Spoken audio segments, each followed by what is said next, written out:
The show is set in the year 1962 of a parallel universe. The Axis power comprising Nazi Germans and the Imperial Japanese won World War II and are now the rulers of the entire world. In this universe, the U.S. President-elect Franklin D. was assassinated amidst the war, and the bombing of Hiroshima and Nagasaki never happened. Instead, the Germans dropped an atomic bomb on Washington, D.C., and weakened the Allied countries.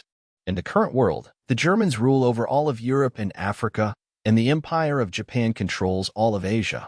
However, the point of power is set in the former U.S., which has since been divided into two parts. Western North America ruled by the Japanese and Eastern and Midwestern North America is controlled by the Greater Nazi Reich, also called the GNR. The American flag has a swastika instead of stars, indicating its complete surrender to the Nazis. Although the two empires won the war hand in hand, there has been a Cold War-type relationship between them ever since. It is said that after the death of the current Führer, Hitler, his next-in-command will take over all the Japanese states and declare themselves the rulers of the world. In both empires, Americans are subjected to racism and have fewer rights than Germans and Japanese in their respective states. The police are allowed to kill any American if they find them suspicious without having to answer to anyone. There is a neutral zone between two former American states that encompasses the Rocky Mountains. It serves as a neutral zone where no rules of either empire work. It is also a hiding zone for the resistance group that is constantly protesting for their rights and freedom.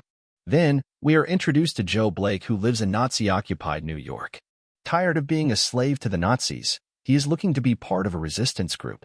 From various sources, he has finally discovered the address of the New York leader of the group.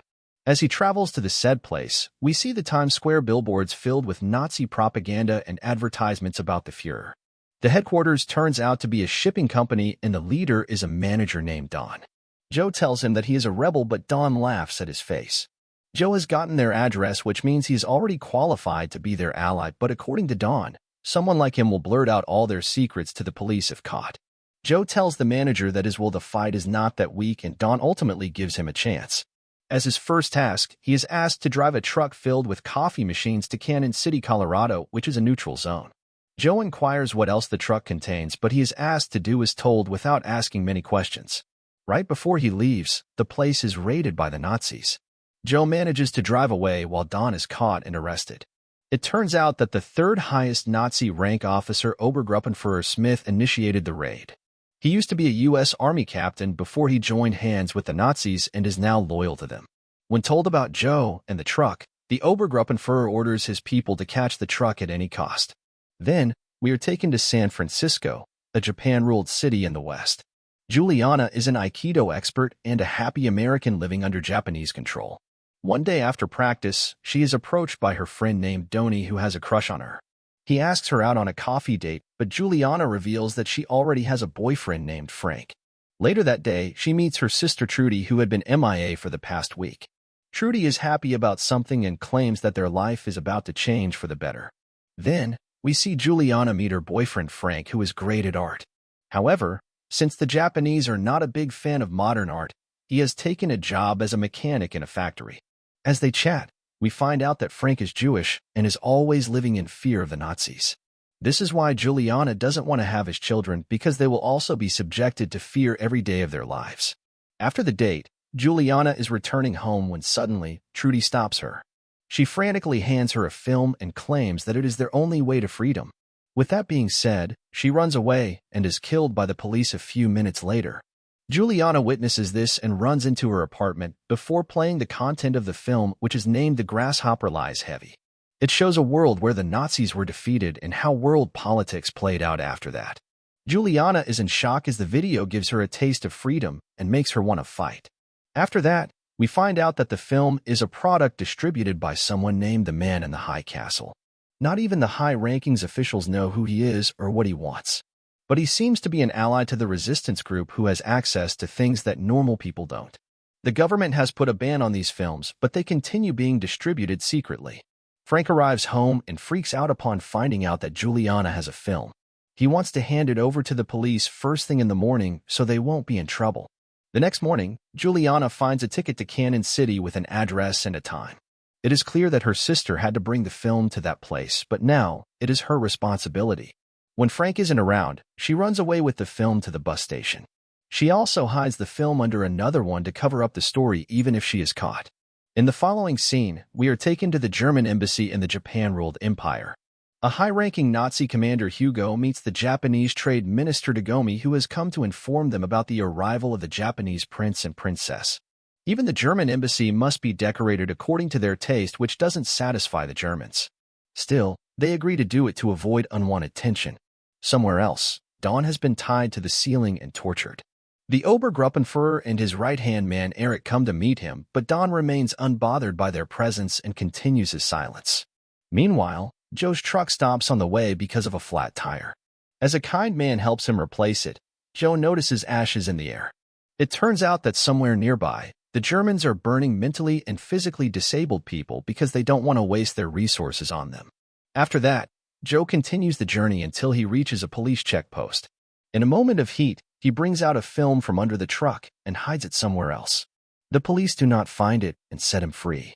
Like Juliana, Joe's job is also to supply the film to someone in Cannon City. Juliana meets a man named Randall who was supposed to meet her sister. He's also a resistance member and thinks that Juliana is not suitable for the job. They get into an argument about who gets to take the film to Cannon City and decide that Juliana should do it because the person receiving the film thinks he is meeting a woman. On her way to the city, Juliana's bag is stolen by a woman who runs away with all her money and the fake film. Juliana continues the journey without money, adamant about doing her sister's job first. At Frank's work, he and a coworker named Ed are talking about politics. Soon, he and Randall, who Juliana was talking to earlier, are arrested for hiding the film from the police. Juliana reaches the hotel in Cannon City and waits for the person she is supposed to meet. While she is at it, she meets Joe, who pays for her meal because her wallet was stolen. They chat for a while and make friends with each other. Then we see Joe making a call to the Obergruppenführer, revealing that he is a spy working for the Nazis and the one responsible for Don's arrest. Back in San Francisco, Frank and Randall are imprisoned and tortured. Officer Keto threatens to kill Frank's entire family if he doesn't reveal Juliana's location by tomorrow. Later, Frank and Randall are left alone, and the latter asks Frank not to tell anyone about Juliana because what she is doing is greater than Frank's family. Ultimately, Frank's sister Laura and her 2 children are brought to the police station and asked to wait in a room. Keto tells Frank that they are about to poison all 3 of them in half an hour and gives him time to think it over. Then in Cannon, Juliana and Joe's friendship deepens, but Joe has started to suspect that she is a rebel. Juliana starts working as a waitress in the diner. She meets a customer named Alan who is reading a Bible. When Juliana shows interest in it, he gives her the name of a store where she can get the book. She goes to the store while being watched by Joe. At the same time in New York, the Obergruppenführer and his assistant Eric are attacked by a group of rebels. Obergruppenführer manages to kill all of them and arrest a man named Doug to interrogate him. Elsewhere, Juliana meets Alan again and claims that she has something important to tell him. They decide to meet on a bridge at night. Before leaving for the meeting, Juliana gives Joe a letter and asks him to post it to her mother if she doesn't return. Joe calls the Obergruppenführer, asking him to find out about a man named Alan who he suspects of being a rebel. Following the call, he reads the letter where Juliana has told her mother about the wonderful world that the film has shown her. Unable to control himself, Joe also watches the film that he possesses. On seeing an alternate reality, his heart is filled with the will to fight back. Soon, he is informed that Alan is not a rebel but a Nazi spy like himself. Knowing that Juliana's life is in danger, Joe brings out his gun and goes to the bridge. Back in San Francisco, Randall is taken away to be executed. Keto asks Frank to reveal Juliana's location for the last time, but he keeps quiet. As a result, a poisonous gas is released in the room Frank's sister Laura and her children are in. Frank is also taken to be executed alongside Randall.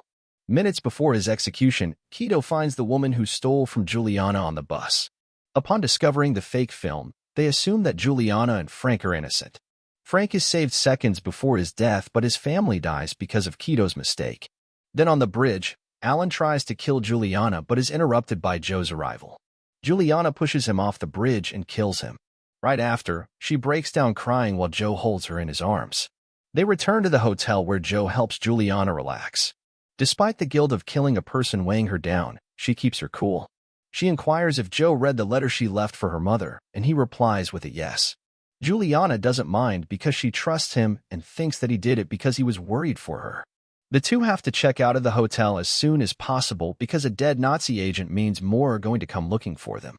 They settle on checking out at different times to avoid being suspected. Back in San Francisco, Frank returns to his apartment and goes to sleep. What he has been through in the last 24 hours has weakened him to his core. Ed comes to meet his friend and is glad to see him alive, but Frank doesn't show any interest in his concerns. Frank also receives an official letter from the Japanese police about a funeral being held for Laura and her dead children. He then goes to the police station and identifies the dead bodies as his family. By the time he is done, Frank's sorrow has turned into rage. He wants to avenge the Japanese for killing his innocent family. He gets a perfect opportunity to do so when the Japanese crown prince and princess arrive in San Francisco. Upon returning home, Frank gets a call from Juliana but ends it abruptly. He blames her for the deaths and doesn't want to associate with her until his anger calms down. Somewhere else, the Obergruppenführer gets a call from Joe and inquires if he has found more rebels in the diner, referring to Juliana. However, Joe lies, claiming that he doesn't suspect anyone but he wants to wait for a week to confirm. The Obergruppenführer orders otherwise because the rebels should have come by now, and their absence only means that they caught on to the Nazis' plan. Joe agrees and goes to a gas station to prepare for the trip back home. Then, we are introduced to another Nazi soldier, Marshall. He is known for killing hundreds of rebels around the neutral zone and is an absolute Nazi propaganda follower. He suspects Joe and asks for his card, which causes the two to get into an argument. After confirming Joe's identity, the man shows Alan's picture to a bystander. He is the agent sent to investigate Alan's disappearance. Joe quickly meets Juliana at the diner and tells her about his eventful meeting with another Nazi spy. They do not have more time to beat around the bush and need to flee as soon as possible. At first, they search the dam for Alan's body and dispose of it so Marshall won't find it. In the meantime, Marshall goes to the bookstore that Alan often used to visit. The owner, Carl, claims that he knows nothing until Marshall brings out a card with his true identity. It turns out that Carl is a rebel refugee from Ohio. To save his life, the man tells Marshall about a girl who came to buy the Bible under Alan's suggestion. Despite getting the information he wanted, Marshall doesn't spare Carl and ends his life. Not just that, but he makes a statement by hanging his dead body in front of anyone and ordering them to let it rot. After that, he continues his search and ends up outside the diner that Juliana works in. A stranger claims that he knows where Alan is but asks for money in turn for the information. Marshall makes him spill everything he knows and leaves for the bridge, having found out that was the last place Alan was spotted. Back in San Francisco, the Crown Prince and Princess are taking a stroll down a park with many councilmen. After the event, the prince privately tells the princess about his concerns regarding the Nazis' growing technologies. They have surpassed Japan in many ways and have to be stopped before another world war breaks out after Hitler's death. In the next scene, we see Trade Minister Dagome talking to a Nazi scientist named Wegener. They are here to make a very important deal that might have a huge impact on world history. Wegener knows the recipe for an atom bomb which Nazis possess but Japan lacks. He is willing to share the recipe with the Japanese science minister so the country can be ready in case they are attacked. Dagome asks Wegener to hand the recipe to the Japanese science minister on the day of the Crown Prince's speech because it is when everyone will be distracted. The Crown Prince and Princess go to meet the Nazi ambassador to discuss the speech the prince is about to deliver to a crowd of San Francisco residents. The ambassador suggests they cancel the speech as it might not be entirely safe, but the monarch trusts Kido's team to ensure complete safety. No one would dare to lay a finger on him. After all, he is the prince of the entire Japanese empire. Back in Cannon City, Joe and Juliana are disposing of Alan's car when they find a map inside. A marked place intrigues their interest, and they decide to travel to see what it is. At the same time, Marshall reaches the bridge and finds a drawing of Juliana that she had dropped when she was here with Alan last night. The mistake might cost her her life, but she is busy exploring the mapped place with Joe. It turns out to be a camp where the revolutionaries are locked and tortured. The horrifying sight of a chained dead woman shakes them both. Alongside the corpse is a list of revolutionaries who have been killed or are yet to be captured. Trudy's name is also there, but what shocks them the most is the name of the diner's owner, Lamuel. This means that the person Juliana has been working with till now is also a rebel. Marshall is in the diner with Lamuel, asking him if he has seen Juliana around the neighborhood. The owner reveals that she used to work for him, but lies about her disappearing a few days ago. Meanwhile, Frank is still not in the right state of mind. He continuously tries to gain more information about the Japanese prince by listening to the radio nonstop. Then, we see him making a gun for himself because he works in a factory that manufactures its parts. Ed inquires what he needs it for, but Frank doesn't reply. Later that day, Ed catches Frank practicing shooting in his apartment. He carefully inquires if Frank is planning to assassinate the crown prince, but doesn't get a reply again. Ed tells Frank to think of every step he takes because he won't be forgiven by the police if he does something irrational. In the next scene, Joe and Juliana are on the drive back to the diner before Marshall stops them. Juliana makes a run for her life and hides inside an abandoned home, all while being followed by him. After a few minutes-long search, they come face to face and Marshall is seconds away from blowing her head with a shotgun. But right then, Joe comes to her aid and knocks the Nazi out before running away with Juliana. They hide inside a house nearby, tricking Marshall into assuming that they ran away. Only after he drives away in his car do they sigh with relief. To seek refuge, they go to Lemuel's home. He listens to their story before asking for the film she got from Trudy. However, Juliana insists that she will only hand over the film to the man in the high castle because she doesn't trust anyone else. Lemuel promises to bring them to the main man the following morning.